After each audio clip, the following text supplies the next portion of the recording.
Šiandien Panevėžio miesto žiniose matysite. Apdovanoti savanorystės maratono nugalėtojai. Muzikinį albumą Elenai pristato dainų autorius ir atlikėjas Sigitas Stankūnas. Duris atveria ilgai laukti Pokylių namai. Šiandien Europos informacijos centre Europe Direct apdovanoti Europos savanorystės maratono nugalėtojai.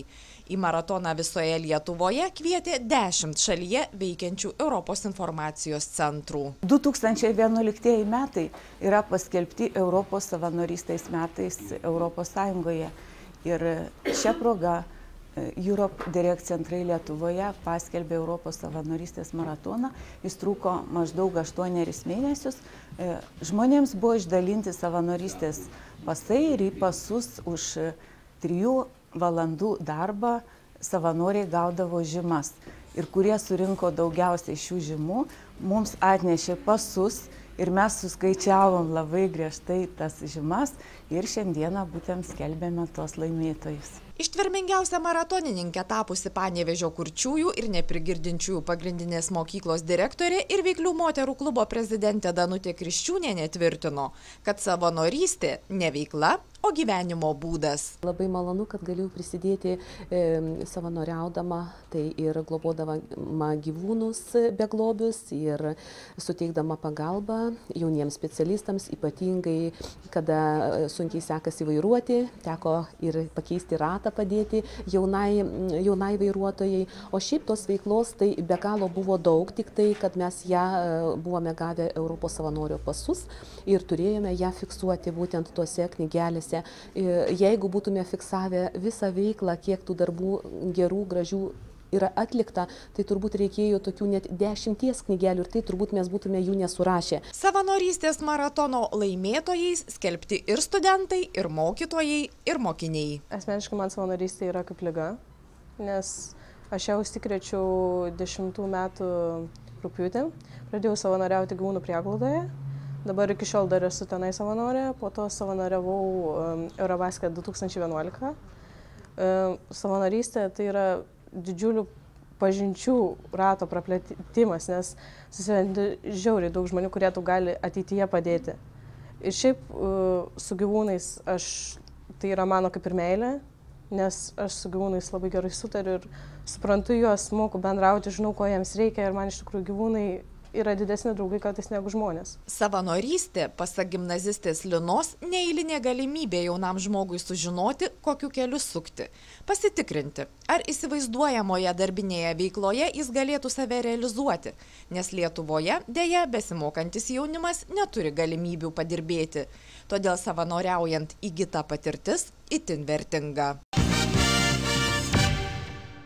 Rytoj, lapkričio 25 vakarą, 18 val.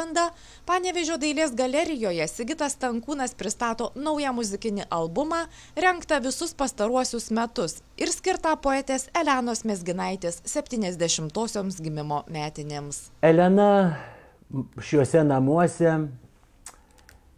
buvodavo labai dažnai. Jinai buvo mano mamos viena geriausių draugių. Ir jos beveik kas vakarą susitikdavo ir šnekėdavosi. Ir mama man sakė, sako, žinai vaikeli, Elena yra nepaprastai geras žmogus. Atsirado, po tos pirmos dainos atsirado daugiau dainų. Bet labiausiai aš tiesiog pradėjau kurti ir atsirado iš karto daug dainų labai kada. Išėjo Elenos knyga Šaltasis ginklas.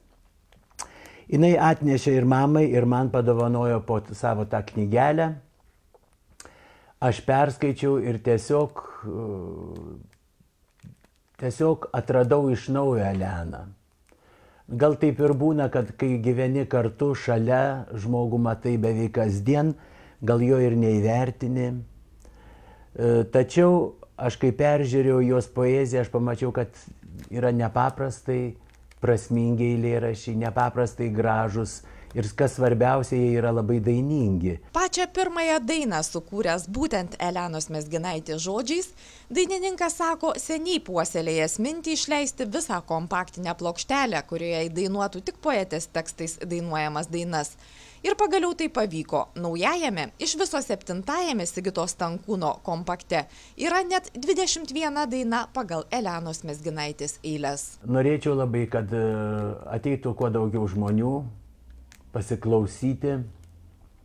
Bus akustinio garso vakaras, nes ir tą kompaktinę plokštelę įrašiau aš grinai pats vienas prie fortepijono, taip kaip aš suprantu, kas man yra jautru, kas man yra suprantama ir be jokių orkestruočių, grinai pats vienas įrašiau šitą albumą. Taigi, maloniai lauksiu jūsų ateinant į šitą vakarą. Sigitos Stankūno muzikinis albumas taip ir vadinasi – Elenai. Rytoj, atėjusieji į koncertą, jį galės įsigyti visi pageidaujantieji. Jau 15 metų kiekvieno Lietuvos žemdirbio kelias veda į Kėdainių pašonėje įsikūrusią uždarąją akcinę bendrovę Laumetris. Iš tiesų žemės dirbimo mašinas įmonė gamina gerokai ilgiau, visus 2 dešimtmečius. Todėl tiems, kurie į metų laikų kaitą žvelgia iš ūkininko pozicijų, yra puikiai pažįstama. Per tą laiką įmonei buvo sukurta daug įvairių padargų, skirtų žemės dirbimui, derliaus vežimui, šienavimui ir kitiem žemės ūkio darbam. O šiais metais įmonė yra investuota labai daug lėšų, atnaujintos gamybos technologijos, nauja dažymo kamera įrengta, nauja metalo valymo kamera įrengta ir sekančius metus pasitiksim stipriai atsinaujinę. O čia va stovime prie mūsų tradicinės technikos, tai traktorinės puspriekabės, žemės įdirbimo agregatai presiniam įdirbimui, plūgai ir kita technika. Pats naujausias Laumetrio gaminys – sniego valytuvas. Pritaikytas ne tik ūkininkui prikabinamas prie traktoriaus, bet ir kelių valymo mašinoms, kurių Lietuvoje taip pat nemažai. O apskritai naujas gaminys Laumetrija, kuriamas pasitelkus visos patyrusios komandos išmintį. Kolektyve nuo įmonės įsikūrimo pradžios dirba patyrę konstruktoriai, kurie yra susiję ir anksčiau dirbę toje srityje. Ir aišku, mums daug patirties ateina tiesiogiai iš žemdirbių, iš to, kaip dirba technika, ir mes matom, ir jie pasako, ir bendras kūrinys gaunasi visai neblogas. Bet visus tos metus mes turim savo konstravimo skyrių ir ten yra kuriamos mašinos. Įmonė, kurioje šiandien dirba per 60 darbuotojų, naujuosius metus pasitinka turėdama nemenkų ketinimų ir ambicijų. Investuojama, konstruojama, gaminama. Žemės dirbimo procesą Laumetris geba palengvinti. Tačiau didžiuojamasi ir metų metais populiarumo neprarandančiais gaminiais, tapusiais savotiškų bendrovės kokybės ženklu. Tai yra priesinio dirbimo agregatas, taip vadinamas liaudyje germinatorius. Jų kiekvienais metais pagaminam 50-60 vienetų, nes tik su tuo agregatu galima labai kokybiškai paruošti dirvą sėjai. Ir tai yra padargas skirtas daugiau pavasariui, na ir dalis jų yra pagaminama ir rudeniniai sėjai, bet rudeniniai sėjai šiek tiek mažiau. Išskirtinį Lietuvos rinkos gamintoją, taip pat pelniusi pripažinimą Latvijoje bei Estijoje, rasite Keleriškiuose, Kėdainių rajone. Išsiilgusiems subtilios prabangos ir elegancijos, pasigendantiems puotai ar kameriniam vakarui skirtų erdvių, duris atveria Pokylių namai Vasaris. Panevėžiečius kviečiam ir miesto svečius šeštadienį šį, tai yra lapkričio 26 dieną, 19 val. Gražiai praleisti jokioje aplinkoje paklausyti gyvos muzikos, paskanauti mūsų gaminamų patiekalų. Mus tą vakarą visus linksmins Viktoras Labanauskas su savo draugais. Ir toliau nuo pirmadienio, ir ne pirmadienį, tiesiog ir sekmadienį jau kviečiam šeimos pietų. Nuo pirmadienio pradedam dienos pietus priminėti ir kas nori papietauti pas mus. Salės skirtos įvairiems renginiams, konferencijoms, šeimos jubiliejams švęsti.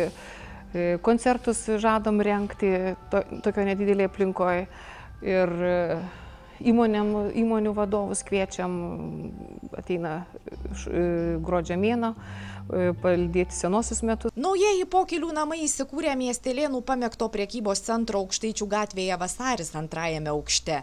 Pirkėjai jau įvertino išskirtinės kokybės čionykštės kepiklėlės gardėsius kulinarų gaminius.